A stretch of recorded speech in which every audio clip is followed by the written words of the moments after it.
Bismillahirrahmanirrahim. Assalamualaikum warahmatullahi wabarakatuh. Perkenalkan, nama saya Eriko Radityo dari Prodi PAI kelas 2C. Ingin menjelaskan tentang UAS Al-Quran Hadis. Baiklah, untuk nomor 1, apa yang saya ketahui tentang sejarah dan perkembangan hadis, serta contohnya. Hadis merujuk pada kumpulan laporan atau narasi mengenai ucapan, perbuatan, atau persetujuan Rasulullah Muhammad SAW. Hadis dianggap sebagai sumber penting dalam Islam untuk memahami ajaran agama dan mengikuti contoh hidup Nabi Muhammad SAW.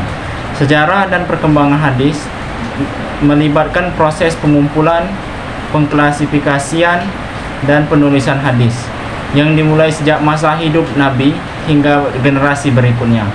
Yang pertama yaitu pada masa hidup Nabi Muhammad SAW. Banyak pengikutnya yang secara langsung menyaksikan dan mengikuti ucapan dan tindakannya. Mereka menjadi saksi langsung hadis-hadis tersebut dan mengajarkannya kepada orang lain. Namun selama periode ini, hadis tidak secara sistematis dikumpulkan atau ditulis dalam bentuk narasi. Yang kedua, zaman setelah wafatnya Nabi, yaitu pada tahun 632 Masehi. Para sahabatnya yang masih hidup menyadari pentingnya mempertahankan dan mengamankan warisan ajaran Nabi. Inilah awal pengumpulan dan penulisan hadis secara terorganisasi. Salah satu sahabat yang terkenal dalam upaya ini adalah Abu Bakar, Umar bin Khattab, dan Utsman bin Affan yang menjadi khalifah setelah Nabi. Yang ketiga, pada masa pemerintahan Umar bin Khattab. Pada masa ini terjadi ekspansi wilayah Islam keluar Arab dan interaksi dengan berbagai kelompok etnis dan budaya yang berbeda. Hal ini memunculkan kebutuhan untuk mengatasi perbedaan dalam pemahaman dan pelaksanaan ajaran Islam. Oleh karena itu, Umar bin Khattab memerintahkan pengumpulan hadis dalam bentuk tertulis dan memerintahkan kepada sahabat yang terpercaya untuk melakukan tugas ini. Pada yang seterusnya yaitu pada masa pemerintahan Utsman bin Affan. Pada masa ini, kebutuhan akan edisi standar Al-Quran meningkat.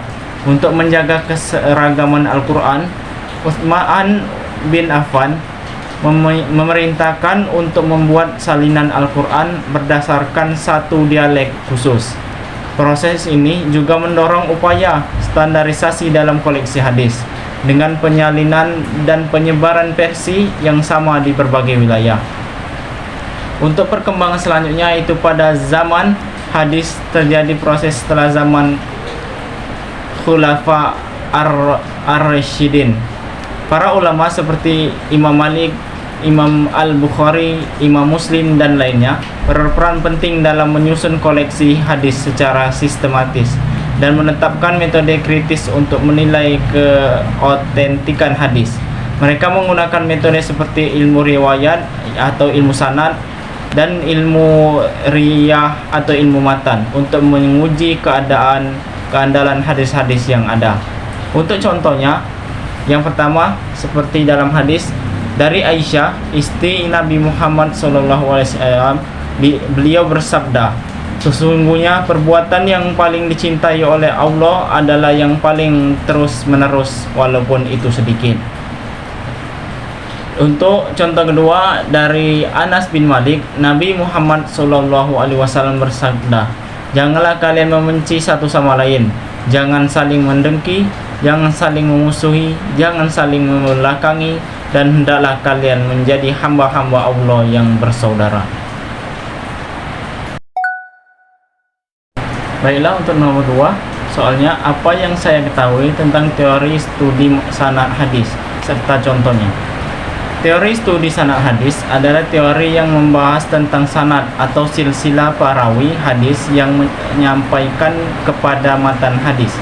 Sanad dalam hadis sangat penting karena dengan sanad dapat diketahui mana hadis yang dapat diterima atau ditolak, dan mana hadis yang sahih ataupun tidak. Adapun untuk contoh-contoh sanad hadis, contoh pertama yaitu dikabarkan kepada kami oleh Malik yang menerimanya dari Nafi, yang menerimanya dari Abdullah ibnu Umar, bahwa Rasulullah SAW bersabda, janganlah sebagian dari antara kamu membeli barang yang sedang dibeli oleh sebagian yang lainnya. Untuk contoh kedua yaitu pada hadis Sahih Bukhari, yaitu telah menceritakan kepada kami Sufyan, telah menceritakan kepada kami Mansur dari Az-Zuhri, dari Urwah, dari Aisyah, bahwa Rasulullah SAW bersabda, barang siapa yang berdusta atas namaku dengan sengaja, maka hendaklah ia menyiapkan tempat duduknya di neraka.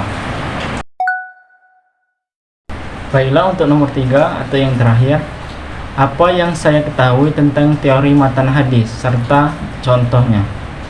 Teori matan hadis adalah salah satu metode yang digunakan dalam ilmu hadis untuk mengevaluasi keabsahan dan keandalan suatu hadis.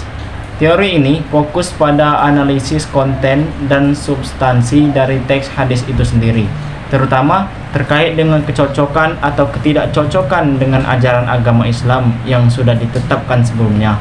Tujuan utama dari teori matan hadis adalah untuk menilai kredibilitas dan kontentikan hadis berdasarkan kecocokannya dengan prinsip-prinsip agama Islam yang diketahui.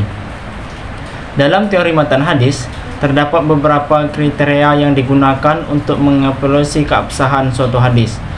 Beberapa kriteria tersebut antara lain kecocokan dengan Al-Quran, kecocokan dengan hadis-hadis lain, konsistensi logis, dan kecocokan dengan prinsip-prinsip agama.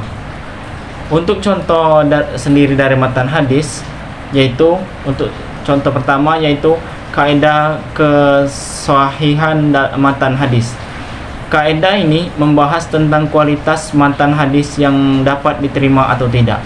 Beberapa kaidah kesahihan matan hadis antara lain tidak bertentangan dengan Al-Quran, tidak bertentangan dengan hadis yang lebih sahih, tidak bertentangan dengan akal sehat, tidak bertentangan dengan fakta sejarah, dan tidak bertentangan dengan hadis-hadis yang lain.